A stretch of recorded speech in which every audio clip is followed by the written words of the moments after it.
আচ্ছা, প্ৰথমত আমি ভাবিছিলো যে লাইক ইটছ এ ডেমক্ৰেসি কাণ্ট্ৰি, যে ইয়াত মানে ৰুলিঙো থাকিব, অপজিশ্যনো থাকিব। মানে এটা অপজিশ্যন নেতা হিচাপে গৌৰৱ গগৈ ডাঙৰীয়া সাংসদ এতিয়া আৰু লগত এতিয়া আসাম প্ৰদেশৰ প্ৰেচিডেণ্ট সি আহিছিলে, কাৰ্বি আংলং ভ্ৰমণ কৰিছিলো। মানে আমি বিচাৰিছিলো যে লাইক তেখেতে মানে এটা বুদ্ধিজীৱী বুলিয়ে ভাবি লৈছিলো, ইণ্টেলেকচুৱেল, যিহেতু মানে সি এতিয়া দায়িত্ব থকা এটা সাংসদ হিচাপে।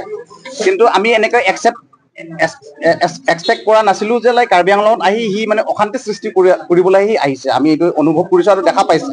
তেখেতে আহি মানে খালি ইয়াত কি লোকৰ ঘৰটোহে সি দেখাবলৈ পাইছে নেকি? ইয়াত কিমান আছে কাৰ্বি আংলঙত ইছ্যু।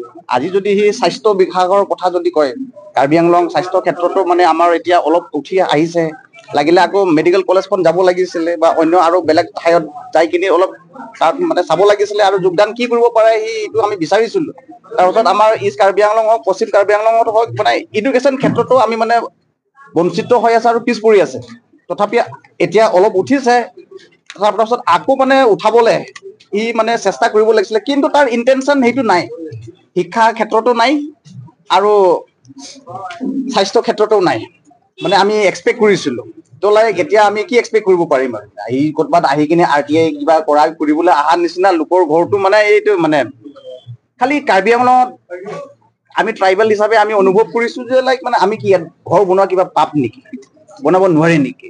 আৰু সি যদি ঘৰৰ কথাই যদি ইমানেই ক'ব বুলি ক'লেতো সি নিজৰ পাৰ্টিৰ মানুহটো চাব লাগিছিলে, নিজৰ পাৰ্টিৰ লিডাৰ ৰকিবুল হুছেইন ডাঙৰীয়া তথা প্ৰদ্যুৎ বৰদলৈৰ ঘৰটো চাব লাগিছিলে। সি বায়েছ হ'ব নালাগেতো। যদি এটা সাংসদ হিচাপে, অপজিশ্যন লিডাৰ হিচাপে সি কি এইটো ফাল্টু কাম কৰিছে।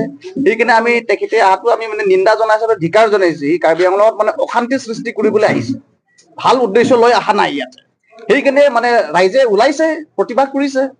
সেইটোৱে আৰু তাক আৰু মই নিজেও আজি মানে ভুক্তভোগা এটা ইউথ, ইমাৰ্জিং ইউথ। আমি ছাত্ৰ সন্থা, কাৰ্বি ছাত্ৰ সন্থা, তাৰপাছত আৰু কুকি ছাত্ৰ সন্থা আৰু আদি কৰি ইয়াত জাতি জনগোষ্ঠীৰ এই ইউথ বিলাকে ওলাই আহিছে আৰু জইণ্ট প্ৰেছ মিট কৰিছো। আৰু আমি সেই তেনেকুৱা নেতা আমাক নালাগে আৰু তেনেকুৱা নেতাক মানে আমি কাৰ্বি আংলঙৰ পৰা বহিষ্কাৰ কৰি দিব লাগে।